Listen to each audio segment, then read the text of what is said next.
Annie Sloan. And I'm Tristan Merriam. And this is The Colourist, a podcast about colour and its influence on our lives.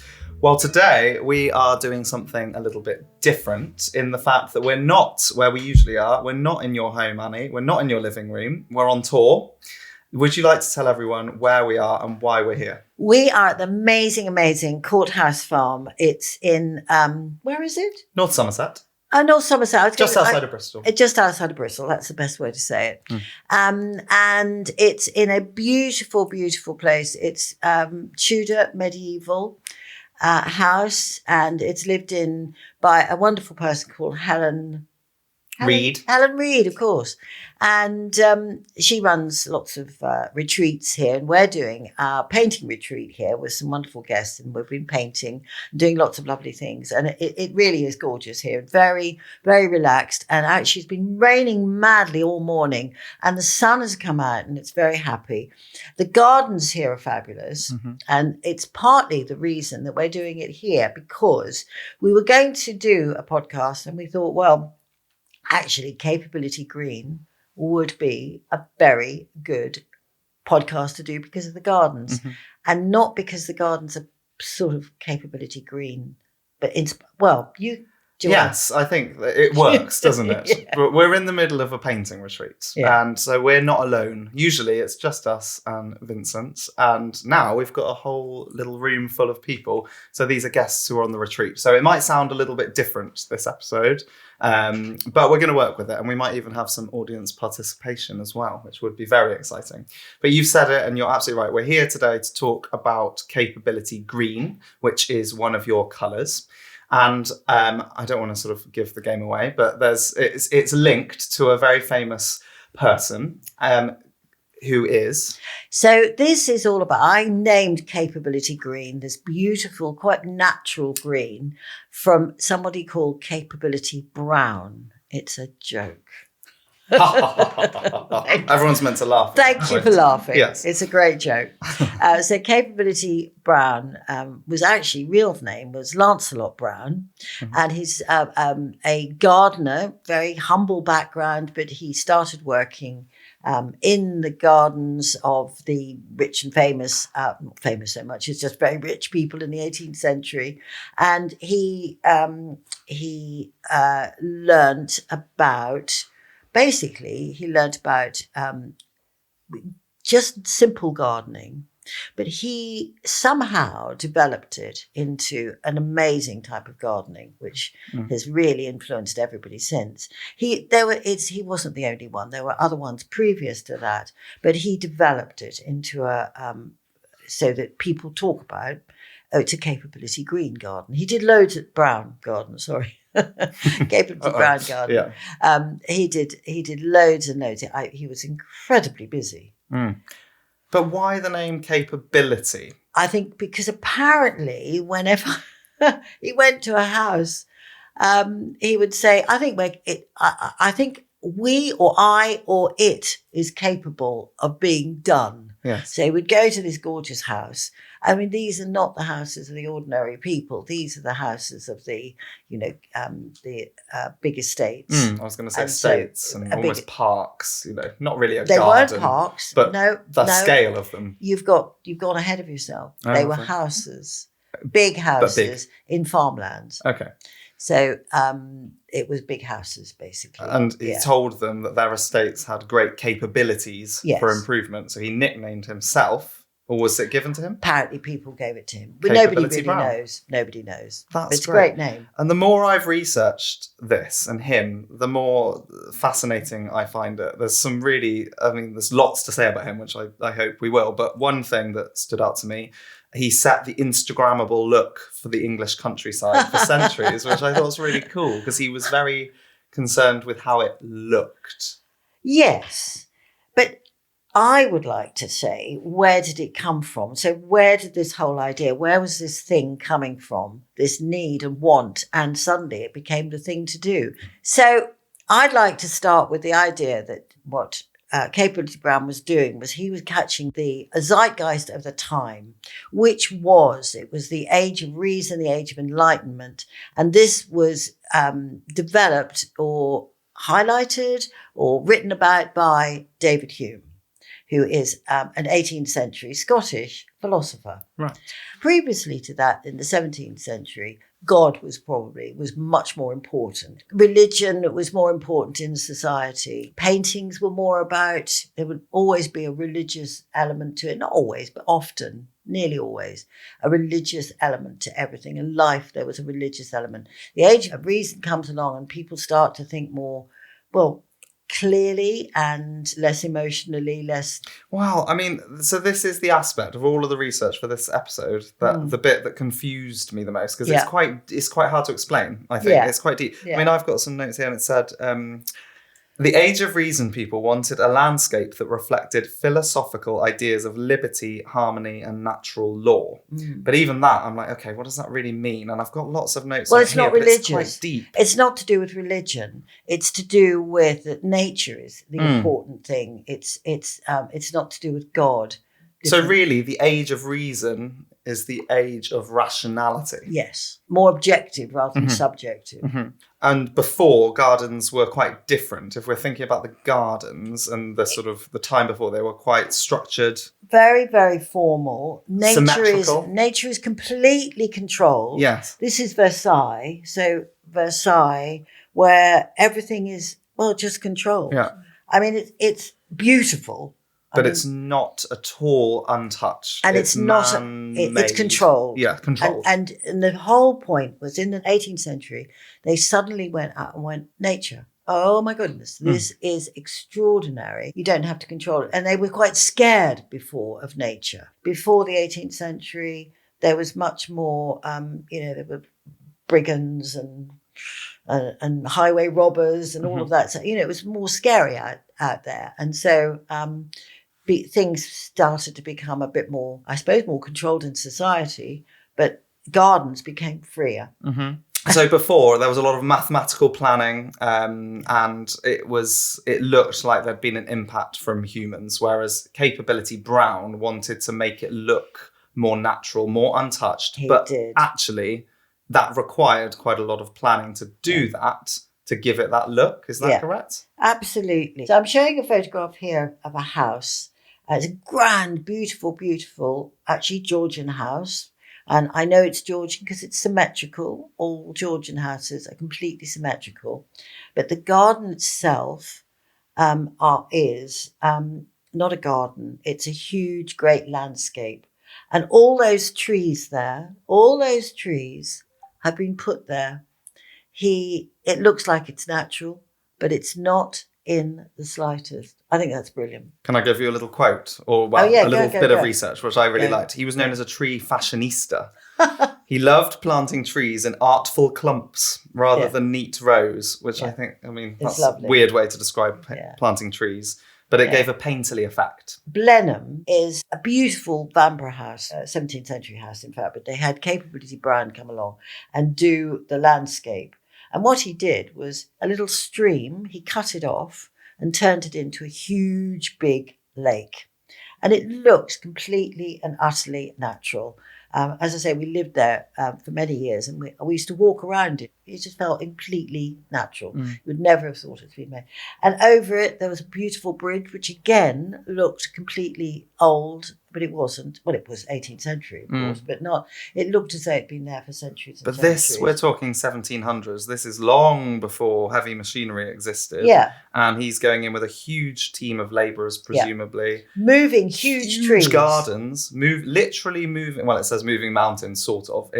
He redirected water flow. He built raised hills up to make them more hilly. That's right. And really, this is a big scale without diggers and machinery. Yeah. Crazy when you think about it. And the vision of it, it's incredible. Yes, because it's going to evolve and mature. And actually, probably after the lifetime of the people who employed him or commissioned him to do the work. Absolutely. That's a really good point, because I've often thought, how did you know that would look so good? Bit of a waste of money, because it wouldn't even be in I suppose it's for the future. Maybe they didn't see it like that. If you're Lord and Lady something or other in your beautiful house, you knew that you were going to be owning that for centuries on. So, yes, nature was suddenly embraced and thought of as beautiful and tamed and lovely, rather than this sort of scary thing that it had been. And then people started painting it. And of course, people like Gainsborough and Constable, they're the famous 18th century painters. Now, one of the most famous is a painting. This is a painting called Mr. and Mrs. Andrews. And this was it looks to us so charming and gorgeous. Look at them. So they're a lovely young couple. They just got married and they've been painted outside, which was that was really racy. Shocking. And she's outside with her beautiful blue dress. They're standing in front of a tree, and he's there, but he's got his gun, so it's obviously he's been out. There's straw in the straw bales, sort of sheaves, in front of them, and this again is saying that the garden, or the landscape rather, is really wonderful and that you can embrace it and it's part of our lives. So the link there is that Capability Brown reshaped the landscape. Yeah. And then artists such as Gainsborough and Constable turned those scenes into paintings, and they became what the English countryside was really known for. So they brought them to the wider general public.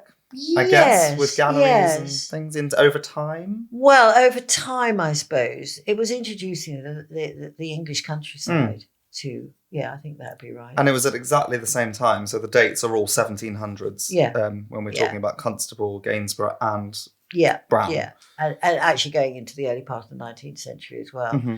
And so that's when I thought I want to do a green. I thought, what green can I use? Wow. Did you know, when I was researching this podcast, I've just got to scroll up through my notes here, you're mentioned. So when you ask the internet, let's say, to talk about Capability Brown and so on, there is a bullet point that says this: legacy in language. His name became so famous that when Annie Sloan, who's that? Created her soft green paint and I think this date's actually wrong. It says 2024. I think it was 2023, but I may be wrong. She called it Capability Green as a nod to him. So did you know that you actually pop up on search engines when people are talking about Capability Brown, which is amazing. How worlds collide. Hundreds of years later. That's very, very nice indeed. But you're right. It was a nod to him. They're right. It was totally. I mean, there's two parts of art history that I really, really love. One is the 18th century and the other one is the early 20th century. And so, and I've always, I think for me, modern art starts in the 18th century. And so everything, that sort of, the sort of the clear thinking is what I love about it. Mm-hmm. And you start to get these, very beautiful paintings that were not religious. And they start to have other things outside of religion that makes it very interesting for me.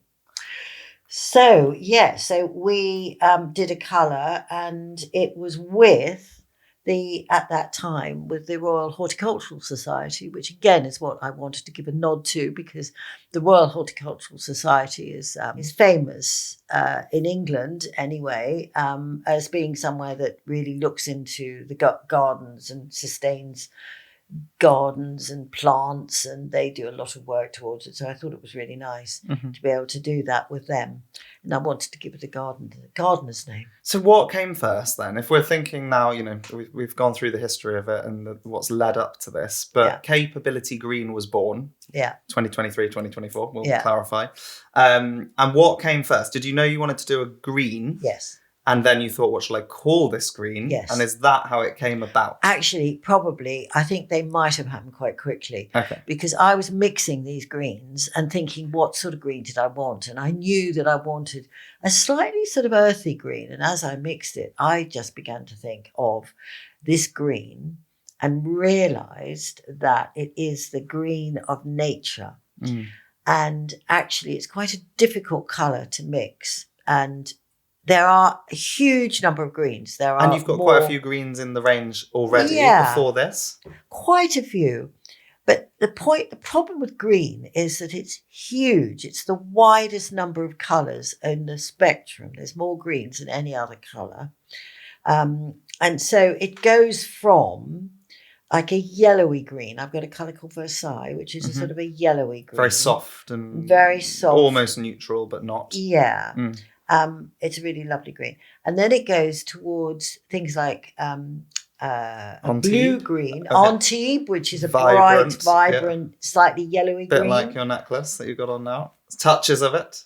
Nobody can see No one that. can see it. I can. Yeah. And then the bluey greens you were saying. And then the bluey greens like Florence, which is a sort of a really sort of sort of emerald. Right. Well, some people think of emerald as greeny. I think it was a bluey green. Anyway, whatever. So there are a lot of different greens, and there's grey greens like my chateau green and my olive green, and they're Amsterdam green. And Amsterdam green are very dark. So all of those. I often think that if you got, say, something like Florence and Versailles, they're completely worlds and you apart. Said to someone they're both greens, people would go, "No, It's they're bizarre. not. They're not. That's not the same at all." So I think that the greens are quite difficult, and also mixing greens. So you've got to have the right. If you wanted to get a green having got yellow and blue and yellow make green, obviously. Then you mix them and you go, that's not the green I want.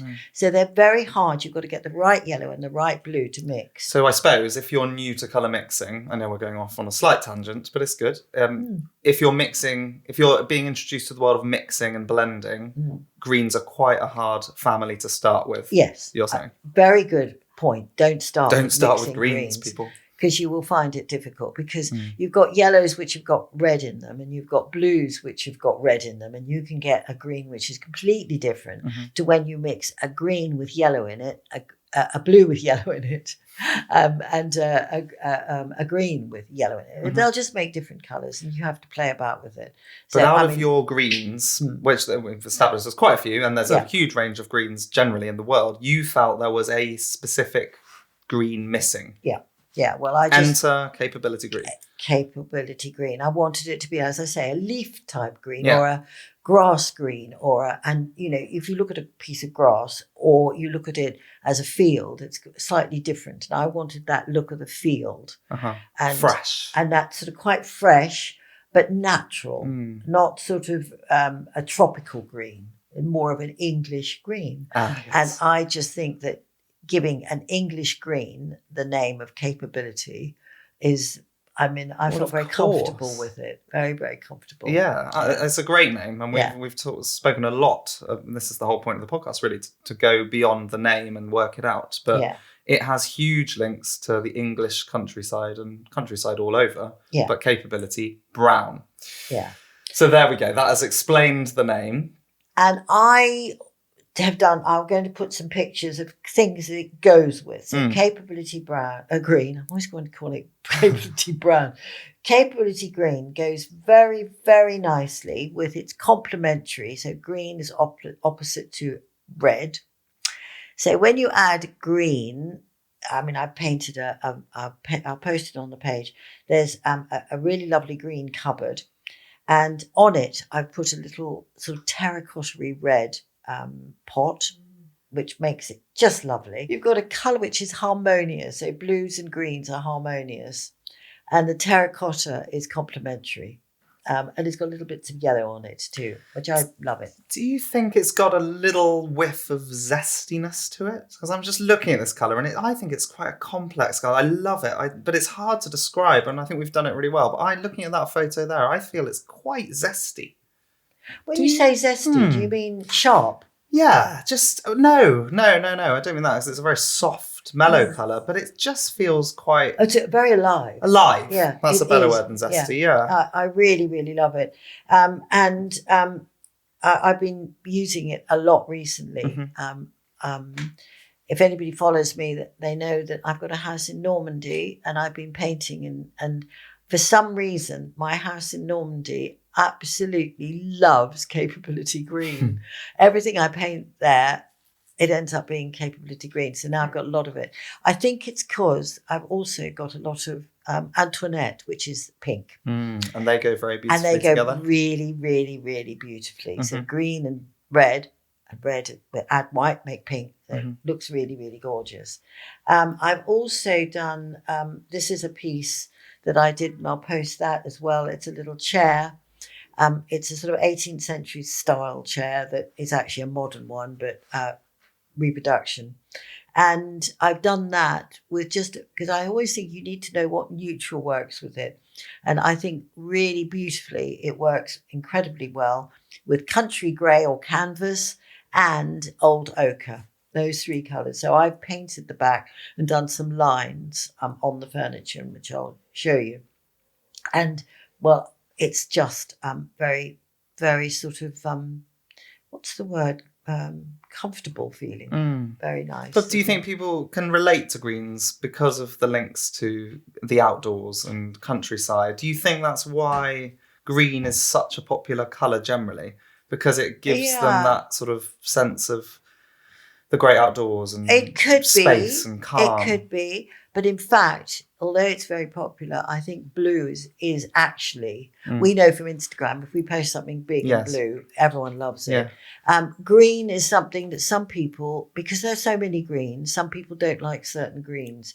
Whereas I think all blues are loved, whereas some greens people feel uncomfortable with. So some people would hate the bluey sort of the Florence. It's a bit too not comfortable, and others people feel that olive is too dull. Yes. So I've remembered another green that we didn't give a nod to. Furl. I mean, a completely different green to all the other greens. There's so many different types. Beautiful, sort of limey, of slightly limey green. So different to this. Yes. So I think green has got so many flavours to it that people find it quite difficult. And you can, I suppose, get clashing greens, which, I mean, Furl and Florence might not look great together. Might look great, but they are very, very different. That's a red back rag to a bull for you. Yes, I'll try it this afternoon. Yeah. But you just look around wherever you are sat right now, and you look around whether you're indoors or outdoors, there are so many shades of green around. Yeah. And as soon as you start to realise that, and that the family is so wide, you start to really see it. You do. But I would now say that I have a colour in my palette, which is a sort of a good mid green. It's neither blue nor yellow. No. And the only other one which is similar to that is Amsterdam green, which is a very dark green.